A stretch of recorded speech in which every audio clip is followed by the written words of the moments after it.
नमस्कार दोस्तों, OCN network में आपका स्वागत है। मैं हूं ओमकार चौधरी।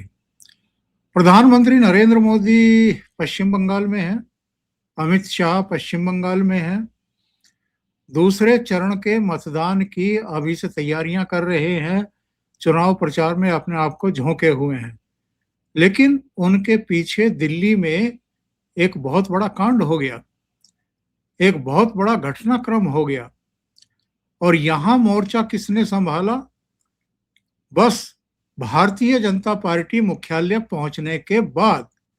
उसके पहले क्या हुआ है, कैसे हुआ है, किसके जरिए हुआ है, ये चीजें अभी जरा कुछ समय बाद शायद खुल करके सामने आएंगी।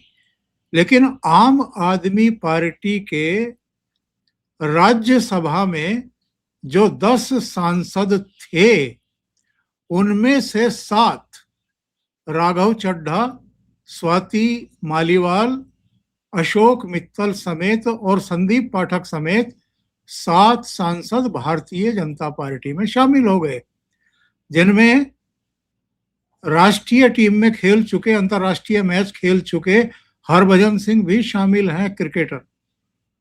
इन सब ने अपनी एक संयुक्त चिट्ठी उपराष्ट्रपति को भी भेज दी है कि हम भारतीय जनता पार्टी में शामिल हो रहे हैं। चूंकि 10 में से 7 एकजुट होकर के बाहर निकले हैं, इसलिए अरविंद केजरीवाल इन पर कोई कार्रवाई भी अब नहीं कर सकते हैं। तो जो उनके प्रवक्ता हैं, दूसरे राज्यसभा सांसद संजय सिंह हों या दूसरे लोग हों, बस वो गद्दार गद्दार चिल्लाए जा रहे हैं। पर कुछ ज्वलंत सवाल हैं, उनका जवाब ये लोग देने की स्थिति में नहीं हैं। सवाल सबसे बड़ा ये है कि आम आदमी पार्टी में या तो अपनी मर्जी से लोग बाहर क्यों चले जा रहे हैं, या उनके सामने ऐसी स्थितियां परिस्थितियां निर्मित क्यों कर दी जाती हैं कि वो पार्टी छोड़ करके, केजरीवाल को छोड़ करके बाहर जा रहे हैं। तो सीधे जुड़ गए हैं लखनऊ से वीरेंद्र नाथ भट्ट साहब। तो वीरेंद्र जी, पार्टी बनते हुए भी आपने देखी है और अब बिखरते हुए भी देख रहे हैं। क्या हुआ है? पार्टी लगातार बिखर क्यों रही है? एक के बाद एक इतने लोग छोड़ करके क्यों जा रहे हैं, या ऐसे हालात क्यों पैदा कर दिए जाते हैं कि लोग अरविंद केजरीवाल के साथ चल नहीं पा रहे हैं? पार्टी में क्या हो रहा है, पार्टी ऐसी क्यों होती जा रही है, इसको समझाने के लिए मेरे पास सबसे जो मुझे चीज याद आ रही है, 2003 में एक फिल्म आई थी गंगा जल। वो बिहार में राजनेता और राजनीति और अपराधियों के गठजोड़ पे फिल्म थी, और प्रकाश झा ने उसको बनाया था।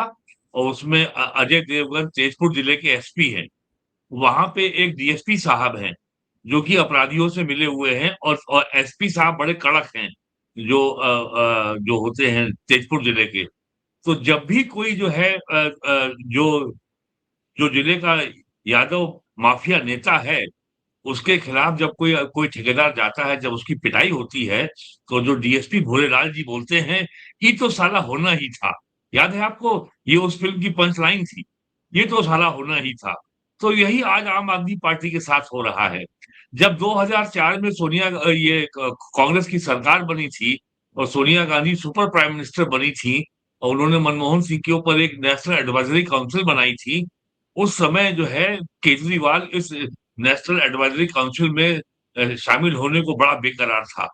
और उस समय जो है ये दिल्ली में आरटीआई के माध्यम से कि साहब दिल्ली में ये पब्लिक डिस्ट्रीब्यूशन सिस्टम में जो गेहूं चावल का वितरण होता है, इसमें बड़ा घोटाला होता है, ये गली गली जाके अभियान चला रहा था और लोगों से आरटीआई के ऊपर खूब सवाल पूछवाता था।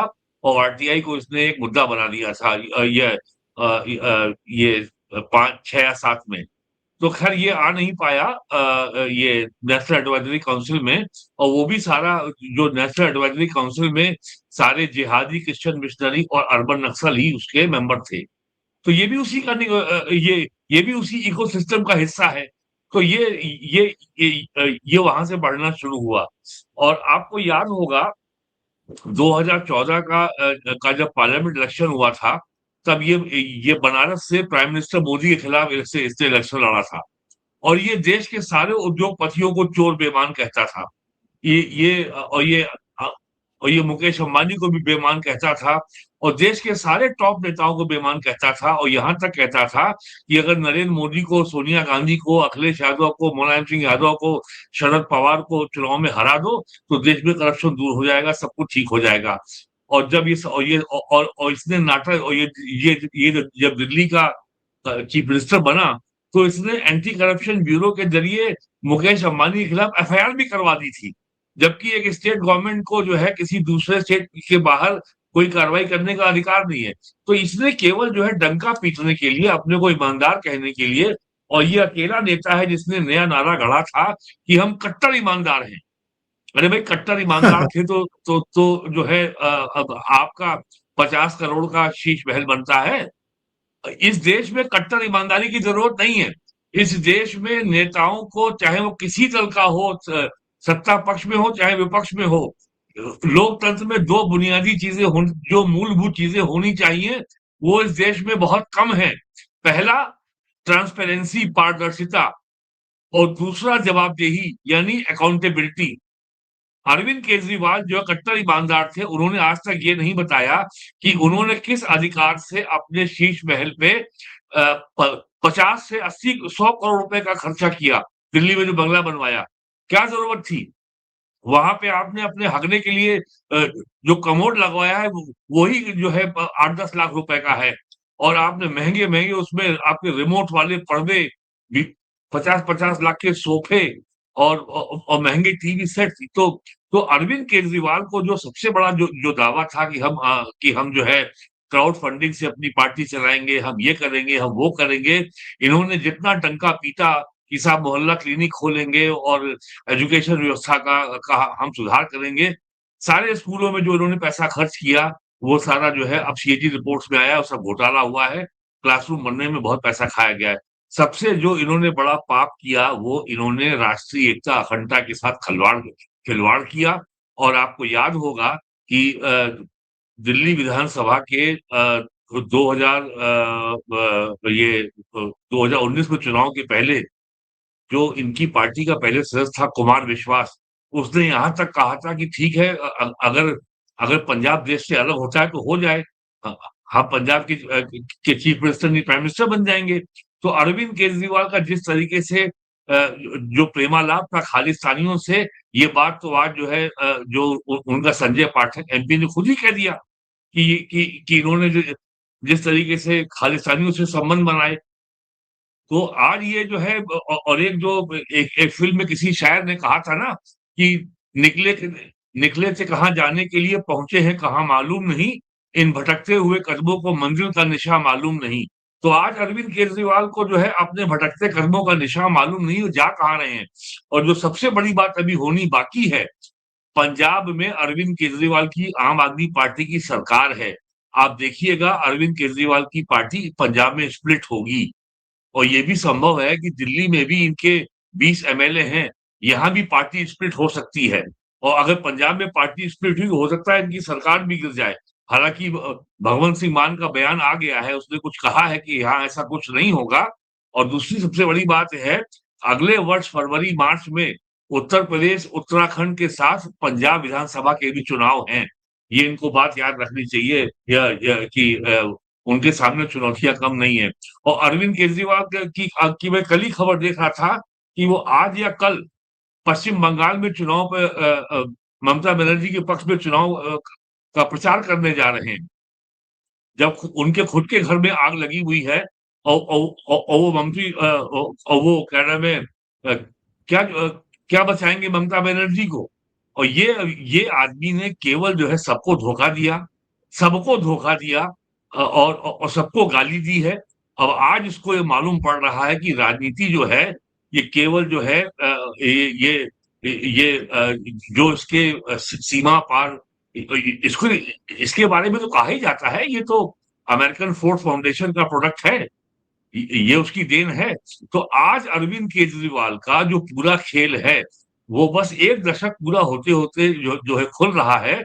और जो पाठक इसका राज्यसभा का एमपी जिसने इस्तीफा दिया है, वो आईआईटी का ग्रेजुएट है, अमेरिका में था, बहुत अच्छी नौकरी में था, नौकरी छोड़ के आया, आम आदमी पार्टी से जुड़ा, और वो कितनी निराशा के साथ पार्टी से बाहर निकला है। और ये कोई भी ऐसे लोग नहीं थे जो सत्ता का मजा लेने के लिए पार्टी में आए थे। राघव चड्ढा एक चार्टर्ड अकाउंटेंट है। चार्टर्ड अकाउंटेंट कोई आदमी गरीब नहीं होता है, बहुत पैसे वाला आदमी होता है। तो ये सब जो आज हुआ है, ये जो गंगा जल फिल्म के डीएसपी साहब जो हैं भूरे लाल जी के शब्दों में, ये तो साला होना ही था। तो ये अभी इनकी दुर्गत बहुत और होगी अभी। बहुत लंबी लिस्ट है साहब। हाँ, प्रशांत भूषण से लेकर के उनके पिताजी शांति हाँ, भूषण, योगेंद्र हाँ। यादव से लेकर के आशीष खेतान, और बस आशुतोष आनंद से हुआ। लेकर के आनंद कुमार, एक वो मुंबई के थे गांधी, मयंक गांधी थे शायद। हाँ, हाँ, मयंक गांधी, हाँ। तो किरण बेदी से लेकर के जनरल वीके सिंह, बहुत लोग हम्म। हैं जिनके मोहभंग हुए या जिनको बेइज्जत करके इन्होंने बाहर का रास्ता दिखा दिया। तो ये क्या लोकतांत्रिक तरीके से पार्टी नहीं चला रहे हैं? आज राघव चड्ढा ने कहा कि जिन सिद्धांतों को लेकर के पार्टी बनी थी, जिस जिस दिशा में हमें बढ़ना था, उससे भटक गई। भ्रष्टाचार में लिप्त होने के गंभीर आरोप लगे। और कौन नहीं जानता है, अरविंद केजरीवाल भी 5.5 महीने तिहाड़ रह करके आए, मनीष सिसोदिया 1 साल से ज्यादा, संजय सिंह 6 महीने, केसीआर की बेटी, हालांकि इनकी पार्टी की सदस्य नहीं, लेकिन फिर भी इन्हीं के अरे शराब भारद्वाज, घोटाले में। भारत भारद्वाज भी 1 साल रहा। बिल्कुल। तो हाँ। बहुत तेजी से लोगों का मोहभंग हुआ है, या कौन से कारण मानते हैं कि 10 में से 7 सांसद ही आपका साथ छोड़ दें? सर देखिए, एक बात बहुत साफ हो गई है। जितनी भी भारत में क्षेत्रीय पार्टियां हैं, सबके पास कोई भी आइडियोलॉजिकल आइडेंटिटी का बहुत अभाव है। वो पार्टियां अपने क्या काम कर रही है समाज के लिए, वो किस लिए जानी जाए। ये क्षेत्रीय पार्टियों में समस्या है कि वो केवल जो है परिवार के अराउंड रिवॉल्व करती हैं, और जो है और किसी तरह सत्ता में आओ, पैसा बनाओ, और कैसे अपनी सत्ता का विस्तार करो। पूरे देश के समस्त राज्यों में क्षेत्रीय पार्टियों की यही कहानी है। उड़ीसा में जो बीजू जनता दल था वो एक अपवाद था। उसके मुख्यमंत्री 20 साल से अधिक रहे नवीन पटनायक, उनकी आज भी बहुत क्लीन छवि है। लेकिन उनकी पार्टी में आपका आपका मिडिल एंड लोअर लेवल पे जो उनका पूरा काडर था, वो महाभ्रष्ट थे। अंततः उनको सत्ता के बाहर जाना पड़ा। उत्तर प्रदेश में समाजवादी पार्टी ये केवल जाति की बात करती है। बहुजन समाज पार्टी जाति की बात करती है। राष्ट्रीय जनता दल केवल जाति की बात करता है। हरियाणा में चौटाला परिवार जाति की बात करते हैं, और वही डीएमके है तमिलनाडु में। तो ये केवल जो है किसी तरीके से इनका ये रहता है, एक विनिंग कॉम्बिनेशन बनाओ, सत्ता में आओ, और जम के लूटो, जम के पैसा कमाओ, और और कोई ना कोई ऐसा एक जो है नारा ढूंढ लो कि हाँ, ताकि जनता ताकि जो जो जो पॉलिटिकल नैरेटिव है, जो जो राजनीतिक कहानी है, उस पे आपका नियंत्रण बना रहे। तो अरविंद केजरीवाल ने बड़ी होशियारी से, जिस तरीके से पहले कांग्रेस को अपना शत्रु घोषित किया, फिर उसने बीजेपी को घोषित किया। आप याद करिए कितनी गालियां दी हैं इसने नरेंद्र मोदी को, प्राइम मिनिस्टर नरेंद्र मोदी को। कितनी गालियां दी हैं इसने जो है गृह मंत्री अमित शाह को, किसी को नहीं छोड़ा। ये और उसने कितनी गाली दी मुलायम सिंह यादव को, अखिलेश यादव को, सबको गाली दी है इसने। राहुल गांधी को भी दी, सोनिया गांधी को भी दी है।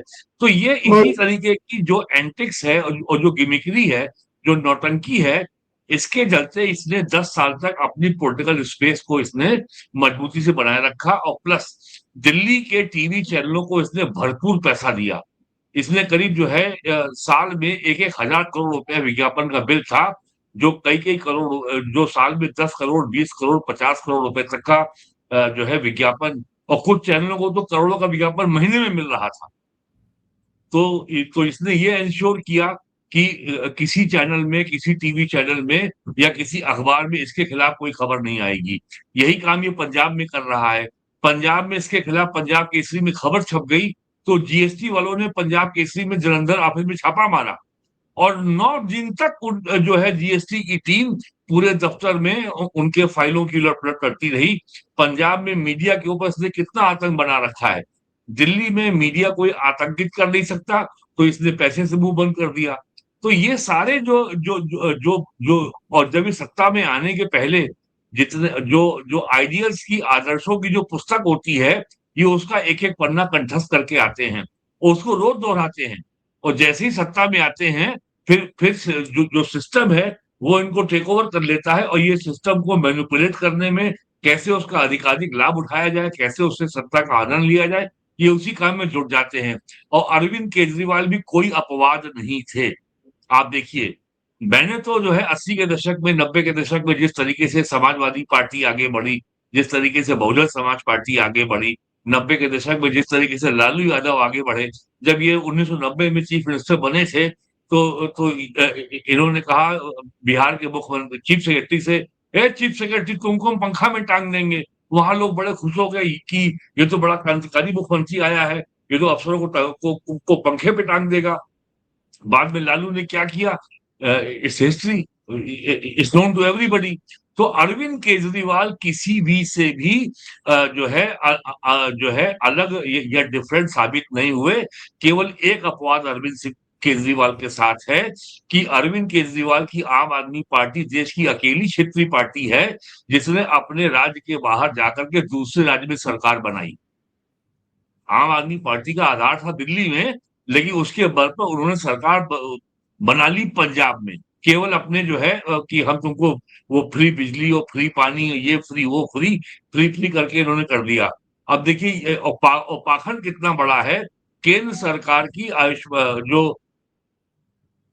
जो स्वास्थ्य बीमा योजना है आयुष्मान भारत, वो पूरे देश में लागू है। केंद्र सरकार उसका पूरा खर्चा उठाती है। उसमें 5 लाख का जो है का इंश्योरेंस है। इन्होंने केंद्र सरकार की योजना को लागू नहीं किया और ये अपनी योजना ले आए और कहा इसमें बीमा 10 लाख का है। अब राज्य सरकार के पास इस योजना का को फाइनेंस करने के लिए साधन नहीं है। पंजाब इस समय दिवालिया स्थिति है, सबसे ज्यादा कर्जा है, और पंजाब सरकार का एक बड़ा हिस्सा जो आय का है वो पुराने कर्जों के मूल और ब्याज के भुगतान में जाता है। तो और केवल ये झूठ बोल करके जो है इन्होंने दिल्ली में सारा कह चलाई कि 200 यूनिट बिजली फ्री मिलेगी, पानी फ्री मिलेगा, क्या-क्या फ्री इन्होंने कहा, लेकिन कभी ये नहीं बताया ये जो फ्री आप दे रहे हो ये आएगा कहाँ से? और फिर प्लस उसके ऊपर शराब घोटाला हुआ। और एक काम इन्होंने और किया है, इन्होंने शराब घोटाले में जिस तरीके से दिल्ली हाई कोर्ट की जज स्वर्णकांता शर्मा से जो उन्होंने पंगा लिया है, और जिस तरीके से इन्होंने अपमानजनक व्यवहार कोर्ट के अंदर किया, और जज ने इनके दबाव में आने से इनकार कर दिया और ये कहा कि मैं केवल पॉलिटिशियंस के दबाव में अपने आप को केस से रिक्यूज, या मैं अपने आप को केस से अलग नहीं करूंगी, मैं ही सुनवाई करूंगी। तो अगर उसमें सबसे बड़ी समस्या इनके सामने ये आने वाली है, एनफोर्समेंट डायरेक्टरेट ने शराब घोटाले में आम आदमी पार्टी को भी एक एक पार्टी बनाया है। अगर पॉलिटिकल पार्टी को भी अगर जो है केस में गुनाहगार बना दिया है, तो आम आदमी पार्टी का अगर कन्विक्शन होता है, तो आम आदमी पार्टी का सिंबल जब्त हो सकता है, आम आदमी पार्टी की मान्यता समाप्त हो सकती है, आम आदमी पार्टी खत्म हो सकती है। तो मेरा मानना है कि अरविंद केजरीवाल का जो लगभग 2 दशक का जो पॉलिटिकल करियर था, उसके समाप्त होने की प्रक्रिया प्रारंभ, it's beginning of the end, ये शुरू हो गया है अभी। बिल्कुल सही कह रहे हैं। लेकिन आम आदमी पार्टी ने कहा है ऑपरेशन लोटस के अशोक मित्तल के यहाँ पिछले हफ्ते छापा पड़ा और उसके बाद जो है ये सब कांड हो गया। अशोक मित्तल के यहाँ जो छापा पड़ा है, जो मेरी जानकारी में है, वो एक कोर्ट केस है, उस सिलसिले में ये सब हुआ है। लेकिन कहा जा रहा है कि राज्यसभा में 2/3 बहुमत जुटाने के लिए इस समय बीजेपी नेतृत्व लगा हुआ है और लोकसभा में जो क्षेत्रीय पार्टियां हैं उनके भी कान खड़े हो गए हैं। देखिए ऐसा है, पिछले नरेंद्र मोदी सरकार को के जो है मई के महीने में 12 साल पूरे हो जाएंगे, और पिछले 12 सालों में नरेंद्र मोदी की गवर्नमेंट 13 बजट पेश कर चुकी है। और इन 12 सालों में विपक्ष ने प्राइम मिनिस्टर मोदी की मां को गाली देने के सिवा आज तक ये कोई मुद्दा ढूंढ नहीं पाए हैं। प्राइम मिनिस्टर अगर राहुल गांधी के बीजेपी और कांग्रेस के पॉलिटिकल राइवल हैं, तो ये कौन सी राजनीति है जब आप कहते हैं मोदी तेरी कब्र खुदेगी? ये कौन सी राजनीति है जब बिहार के विधानसभा चुनाव के दौरान कांग्रेस के मंच से नरेंद्र मोदी की माता जी को गाली दी जाती है? ये कौन सी पॉलिटिक्स है? तो इनके पास कोई मुद्दा नहीं है। और ये जहां तक ईडी, सीबीआई, इनकम टैक्स की बातें हैं, तो सेंट्रल एनफोर्समेंट एजेंसीज अपना काम करेंगी, वो अपना काम रोक नहीं देंगी। हो सकता है कि ये जो मित्तल है, लवली यूनिवर्सिटी का प्रोमोटर है, मालिक है, इसके खिलाफ भी ईडी को कुछ केस मिले या न मिले, या अब ये बीजेपी में ज्वाइन कर लेगा तो इसके खिलाफ कार्रवाई रोक दी जाए, मैं अभी समय इस पे टिप्पणी नहीं कर सकता। लेकिन ये आरोप भी बहुत ही ये आरोप जो है ये अब घिस चुका है, हजारों बार दोहराया जा चुका है, लगातार कहा जा रहा है। लेकिन एक बात लोगों को समझ लेनी चाहिए, एनफोर्समेंट डायरेक्टरेट के पंजे में आने की जांच के दायरे में फंसने वालों की संख्या पूरे देश में कुछ लाख में है। क्योंकि जो लोग मनी लॉन्ड्रिंग करते हैं, जो पैसे को जो ब्लैक को व्हाइट करते हैं, जो हवाला से पैसा लेते हैं, जो पैसा देश के बाहर भेजते हैं, ये केवल वही लोग जो है एनफोर्समेंट डायरेक्टरेट के पर्व्यू में आते हैं। ये कोई ये और एनफोर्समेंट डायरेक्टरेट एफआईआर नहीं करती है, वो ईसीआईआर करती है। और ये कोई पुलिस का थाना नहीं है कि जहां फर्जी रिपोर्ट लिखा दी गई कि साहब ओमकार चौधरी ने भट्ट जी को धमकी दी कि तुमको मैं मार दूंगा, और एफआईआर लिख ली गई, और पुलिस ने हम जो है कहा ठीक है आइए जरा थाने में आइए, और हमको बिठा लिया। ईडी कोई भी मामला दर्ज करती है तो उसके पास मनी ट्रेल का एक आधार होता है। और आपने भी ईडी को कवर किया है। ईडी का मामला फर्जी कभी नहीं हो सकता। अब उस पे ईडी का जो इन्वेस्टिगेशन है, प्रोसिक्यूशन है, चार्जशीट फाइलिंग में डिले है, ये चीजें हो सकती हैं। लेकिन ईडी कभी भी कहीं सुनी बातों पर या वर्तमान रूलिंग पार्टी के पॉलिटिकल राइवल को फंसाने की नियत से मुकदमा नहीं कर सकती। ये तो और ईडी का जो जुरिडिक्शन है वो क्लियरली डिफाइंड है, पीएमएलए एक्ट है, prevention of money laundering act, ये बड़ा क्लियर है। और अगर कोई आर्थिक अपराध वाला मामला होता है तो फिर वो उसमें सीबीआई आ जाती है, या इनकम टैक्स आ जाती है, या इकोनॉमिक ऑफेंस विंग आ जाता है। लेकिन ईडी किसी मामले में, फर्जी मामले में कभी क्या नाम है, किसी हल्के फुल्के मामले को बड़ा मामला बना करके कभी भी ईडी कोई ईसीआईआर दर्ज नहीं करती है। वो अलग इश्यू है कि ईसी उसकी रफ्तार जांच की धीमी हो जाए, चार्जशीट फाइलिंग में डिले हो जाए, ईडी मामले को ज्यादा तेजी से परस्यू ना करे। लेकिन ये कह देना तो इसीलिए मैंने कहा बहुत छोटी संख्या है देश में लोगों की जो ईडी के जांच के दायरे में आ सकते हैं। हम आप लोग तो 7 जन्म में नहीं आ सकते। जो हम लोग तो इतने नकारा लोग हैं। दर्शकों को बता दें, जिन 7 सांसदों ने आज आम आदमी पार्टी छोड़ी है उनमें राघव चड्ढा हैं, संदीप पाठक हैं, विक्रमजीत सिंह साहनी है, अशोक कुमार मित्तल हैं, हरभजन सिंह जो क्रिकेटर भी रहे हैं, अभी कमेंटेटर हैं, स्वाति मालीवाल जिनके साथ इनके चीफ मिनिस्टर आवास पर इनके पीए ने मारपीट की थी, और राजेंद्र गुप्ता। इन 7 लोगों ने छोड़ी है। अब राज्यसभा में 3 मेंबर बचे हैं इनके, संजय सिंह, बलबीर सिंह सीचेवाल और एनडी गुप्ता। और लोकसभा में भी इनके 3 मेंबर ऑफ पार्लियामेंट हैं, गुरमीत सिंह मीत हेयर संगरूर से, राजकुमार चब्बेवाल होशियारपुर से, और मलविंदर सिंह कांग आनंदपुर साहब से। मैं ये जानना चाहता हूं आखिर में आपसे, संदीप पाठक, राघव चड्ढा, ये 2 बेहद पावरफुल चेहरे आम आदमी पार्टी के, जिन पर अरविंद केजरीवाल आंख मूंद करके भरोसा करते थे, और ये पार्टी के बड़े बड़े फैसले लेने के लिए भी जाने जाते हैं। इतने करीब स्वाति मालीवाल जो दिल्ली महिला आयोग की अध्यक्ष भी रही, उनके साथ भी मारपीट। छोड़ा कौन है? योगेंद्र यादव के साथ भी धक्का मुक्की हुई थी, प्रशांत भूषण को भी अपनी इज्जत बचा करके भागना पड़ा था। प्रॉब्लम क्या है अरविंद केजरीवाल के साथ? प्रॉब्लम वही है जो मैंने कहा, हर क्षेत्रीय पार्टी के संग होती है। क्षेत्रीय पार्टी में कभी भी स्ट्रक्चर्ड हायरार्की नहीं होती है। आज की तारीख में अगर कहें तो अगर जो पॉलिटिकल पार्टी की जो परिभाषा होती है, उस फ्रेम में केवल दो ही पार्टियां आती हैं, या तो बीजेपी है या फिर कम्युनिस्ट पार्टियां हैं। वहां पे पार्टी का संगठन इंपॉर्टेंट होता है, पार्टी का इंस्टीट्यूशन इंपॉर्टेंट होता है, पार्टी के फोरम इंपॉर्टेंट होते हैं। वहां वहां व्यक्ति नहीं इंपॉर्टेंट होता। जैसे प्राइम मिनिस्टर मोदी कहते हैं हमारी पार्टी ही परिवार है, लेकिन समाजवादी पार्टी में परिवार ही पार्टी है। वही बीमारी जो है अरविंद केजरीवाल में भी आ गई। अरविंद केजरीवाल ही पार्टी हो गए। जब अरविंद केजरीवाल जो है जेल में थे, तब तब उनकी पत्नी पूरी पार्टी का काम संभाल रही थी। और जो है और अरविंद केजरीवाल बतौर मुख्यमंत्री जो है जेल से सरकार चला रहे थे। जितनी भी क्षेत्रीय पार्टियां हैं, सबके संग एक ही कहानी है कि परिवार ही पार्टी है। और और और इसी बात को प्राइम मिनिस्टर मोदी ने बार बार कहा है कि हमारे यहाँ भारतीय जनता पार्टी ही परिवार है, एक व्यक्ति यहाँ सुप्रीम नहीं है।